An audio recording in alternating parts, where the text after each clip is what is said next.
So if someone had had their case rejected or had their appeal rejected, the usual process may have been that the government would take steps to try to deport them.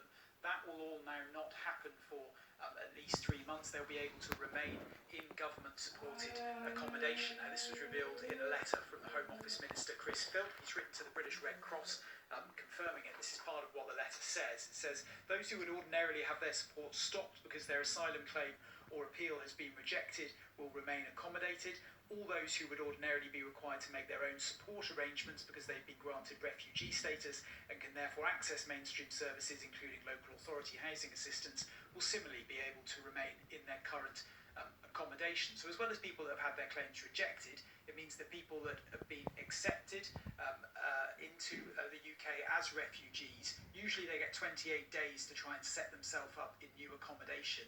They now will not be evicted from this accommodation for 3 months, essentially in line with the regulations in the private rental sector, where you can't get evicted for the next 3 months either. Now, in this letter, the Minister does say that they will need to source more capacity, more accommodation from some of the providers they use for this, and that this may have a knock-on impact in terms of some people not being able to be housed in the most suitable accommodation or areas. But the British Red Cross has welcomed this, saying that it will mean 50,000 people will now not be at risk of losing their accommodation.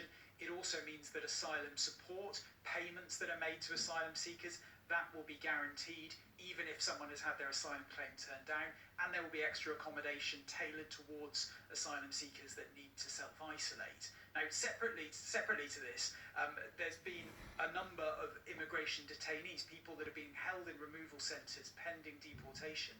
Around 350 have been released the last couple of weeks. Now, it's not known whether that's because they have health conditions and need to be back in another location, or it's because they can't be deported to their country of origin.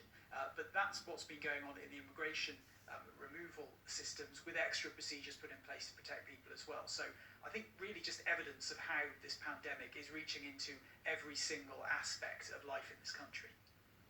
Okay, Rob, thank you so much.